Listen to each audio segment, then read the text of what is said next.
بسم اللہ الرحمن الرحیم۔ السلام علیکم ورحمۃ اللہ وبرکاتہ۔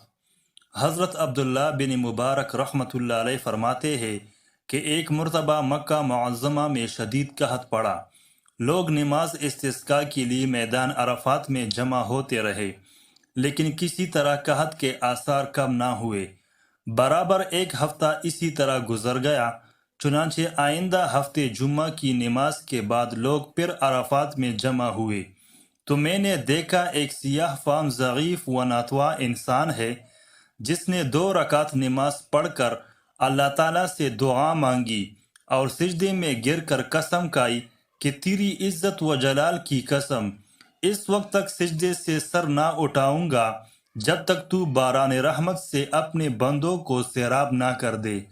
چنانچہ اس کی اس دعا کے بعد میں نے دیکھا کہ آسمان پر سیاہ بادل چھا گئے اور اس قدر مینہ برسا کہ میں حیران تھا۔ بعد ازاں اس سیاہ فام بندہ خدا نے اپنے رب کی حمد و ثنا بیان کی اور چل دیا۔ میں بھی اس کے پیچھے پیچھے ہو گیا کہ دیکھوں کہ یہ شخص کہاں جاتا ہے۔ جب وہ چلتے چلتے ایسے مکان میں داخل ہوا جہاں ایک بردہ فروش رہتا تھا، یہ دیکھ کر واپس چلا آیا اور صبح کو کچھ روپے لے کر اس بردہ فروش کے مکان پر پہنچا۔ میں نے کہا کہ مجھے ایک غلام خریدنے کی ضرورت ہے۔ میری اس درخواست پر اس سوداگر نے تقریباً 30 غلام مجھے دکھائے۔ ان سب کو دیکھ بھال کر میں نے کہا ان کے علاوہ اور بھی کوئی غلام ہے؟ اس نے جواب دیا، ہاں، ایک منحوس سا غلام اور ہے جو کسی سے بات نہیں کرتا۔ میں نے کہا اسے بھی دکھا دو۔ تو سوداگر اسی غلام کو لے آیا جس کو میں دیکھ چکا تھا کہ اس کی دعا سے اللہ نے باران رحمت کی تھی۔ میں نے سوداگر سے دریافت کیا کہ تم نے اس کو کس قیمت پر خریدا ہے؟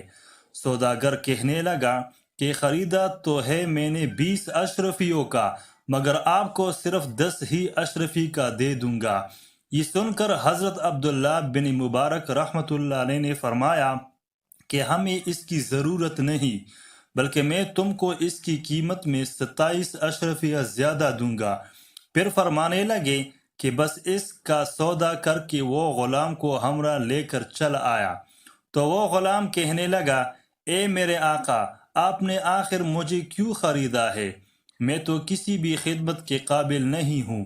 میں نے عرض کیا کہ میں نے تم کو اس لیے خریدا ہے کہ میں تمہارا خادم بنوں اور تم میرے مالک۔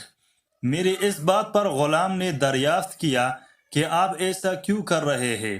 اس پر میں نے عرض کیا کہ میں کل تمہاری کرامت دیکھ چکا ہوں۔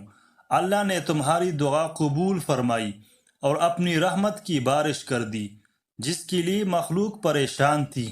اس نے دریافت کیا کہ کیا واقعی آپ نے ایسا دیکھا ہے؟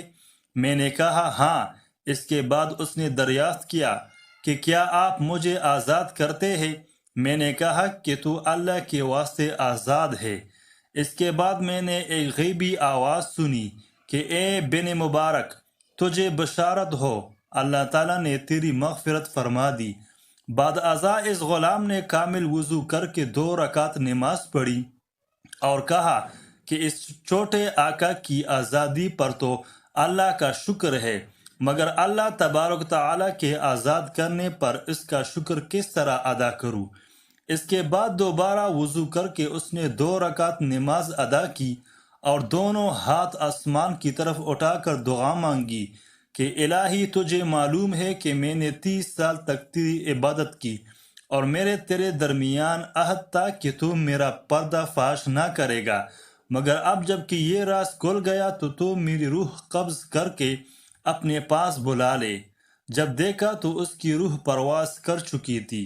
حضرت عبداللہ بن مبارک رحمۃ اللہ علیہ فرماتے ہیں کہ میں نے اس کو معمولی کفن دیا اور نماز پڑھ کر دفن کر دیا۔ پس جب میں سویا تو کیا دیکھتا ہوں، 2 خوبصورت بزرگ عمدہ سا لباس پہنے ہوئے۔ ان میں سے ایک صاحب نے مجھ سے فرمایا، اے ابن مبارک، کیا تجھے اللہ تعالیٰ سے شرم نہیں آتی؟ اور یہ کہہ کر جب وہ چلے تو میں نے دریافت کیا کہ آپ کون ہے؟ تو انہوں نے فرمایا کہ میں محمد الرسول اللہ صلی اللہ علیہ وآلہ وسلم ہوں، اور یہ میرے پاس حضرت ابراہیم علیہ السلام ہے۔ آخر میں نے دریافت کیا کہ میں اللہ سے کس طرح نہیں شرمایا، حالانکہ کثرت سے نماز پڑھتا ہوں۔ پر انہوں نے ارشاد فرمایا کہ آج اولیاء اللہ میں سے ایک ولی کی وفات ہوئی اور تم نے اس کو اچھا کفن نہیں دیا۔ چنانچہ جب صبح ہوئی تو میں نے اس غلام کی قبر کھلوائی اور کھلوا کر نہایت عمدہ اور نفیس کفن پہنایا اور دوبارہ نماز جنازہ ادا کر کے دفن کر دیا۔ اللہ تعالیٰ اس پر اپنا رحم فرمائے، آمین۔ اس واقعے سے ہمیں یہ سبق ملتا ہے کہ سچ ہے کہ اللہ تعالیٰ اپنی مطیع اور فرمانبرداروں کی خود عزت بڑھا دیتا ہے۔ جو اپنے آپ کو اللہ کے لیے فنا کر دیتا ہے، اللہ تعالیٰ دنیا کو خود اس کے آگے جھکا دیتا ہے۔ دعا ہے کہ اللہ تعالیٰ ہم سب کو بھی نیک بننے کی توفیق عطا فرمائے، آمین۔